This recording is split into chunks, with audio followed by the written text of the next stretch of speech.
The busiest international airport in the world, Dubai International, took a direct drone hit on Monday. Now, this wasn't the first, this was the fourth strike against the airport. Flights were suspended. Emirates ran a limited schedule, but every major international carrier pulled out. War risk premiums are somewhere up between 300 and 1,000%, depending on who you ask. I think it's worth paying attention to because what's being covered here is that Iran is kind of getting lucky, but I don't necessarily agree with that.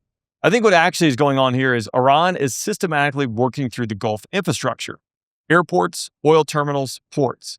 And on Monday, they connected in a way that sent shockwaves through every airline risk manager on the planet at the exact same time. We'll get into what that means for the broader economic impact as well as the Strait of Hormuz situation, why Americans' allies are telling Trump that they're not interested in helping secure the sea lanes. So with that being said, let's get into it. Now first, these are just absolutely wild pictures when you see it in videos, which I'll show you here in a minute, of Dubai International Airport. I was just supposed to be in Dubai about a week ago. Obviously, that trip didn't happen. But we have Emirates flights that are still coming in to land here. Now, this is an Emirates 777 that's coming in to land at Dubai International. When they're getting in here, they might not have enough gas to divert, and there's no guarantee that wherever they divert to might not also come under attack. So I imagine the flight crew here is balancing risk versus reward. Obviously, they're managing their fuel state. There is a lot going on, I imagine, on the flight deck here when we just take a look at some of these kind of wild photos of the 777 coming in to land at Dubai. Now, this drone strike appears to have occurred outside Terminal 3.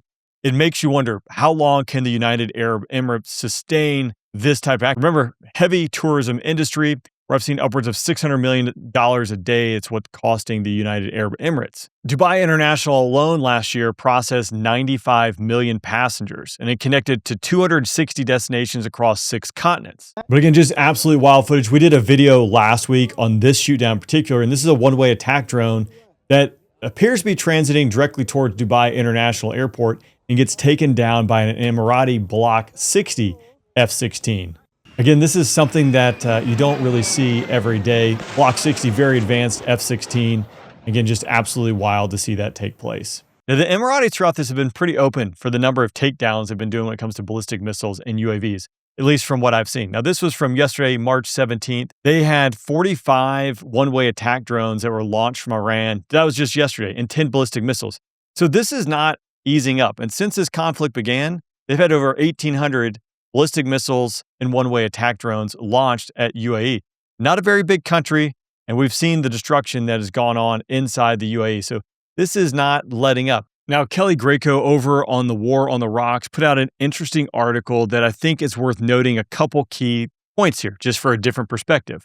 Now, we've heard that the drone and ballistic missile capability and launch capability of Iran has drastically dropped over the last couple days and weeks. War on the Rocks, they argue that this reflects an observed behavior, not verified physical destruction of a capacity. And Secretary Worth Hegseth actually acknowledged himself that the battle damage assessment takes quite some time. So we are getting the numbers, but we don't necessarily know exactly what those numbers mean. So a couple reasons why Iran might be launching less drones. First, maybe they are recalibrating their tactical game plan. There are reports of Russia and China sharing drone technology as well as tactics, which might help them evade air defenses, adapting for a second phase of how they utilize these one-way attack drones. They also could be just stockpiling for a larger coordinated attack. We've seen this in Ukraine with Russia. And third, they might be shifting their operational priorities towards the Strait of Hormuz, realizing this is really where the pressure lies. And then if we look at the majority of these drones, these are Shahed 136 drones. These are relatively lightweight. They can be fired from an angled rail on a pickup truck. Crews can relocate immediately.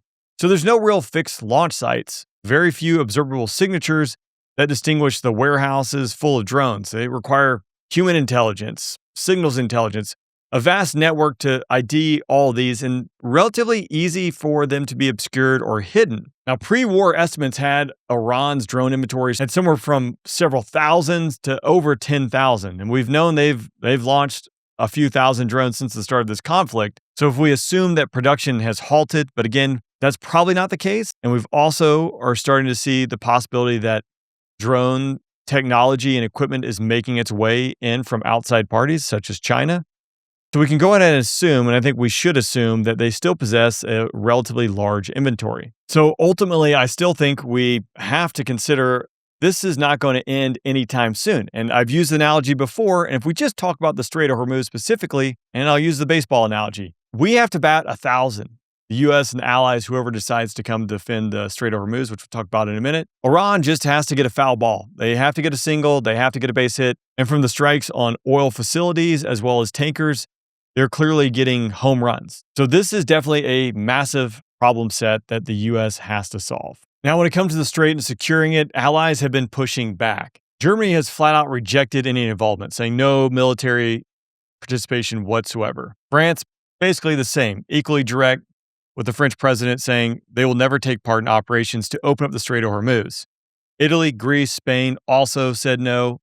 Australia, Poland, they're also out. Japan and South Korea said they were reviewing the situation, but have not committed. And the UK said it will not send warships, and they will not call it a NATO mission, but are discussing the possibility of deploying its anti-mine hunting drones to the region. Lithuania and Estonia, which are also NATO countries, said they would consider the request, but they want clarity on the strategic goals first. And then President Trump this morning, that's March 18th, said, I wonder what would happen if we finished off what's left of Iranian terror state and let the countries that use it, we don't, being the U.S., be responsible for the so-called strait.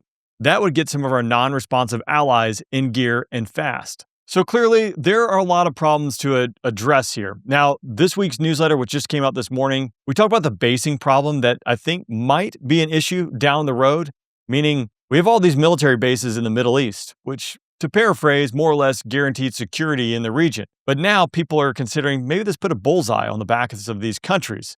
If you're interested in that, I have it linked down below. It's absolutely free. But I'd be curious to get your take. You can drop the comments down below or fire me an email by going to theafterburnpodcast.com and click contact. You can send that and it goes right to me. So if there's a topic you'd like me to discuss, fire that off an email. The comments, they often get buried. With that being said, I'll see you next time.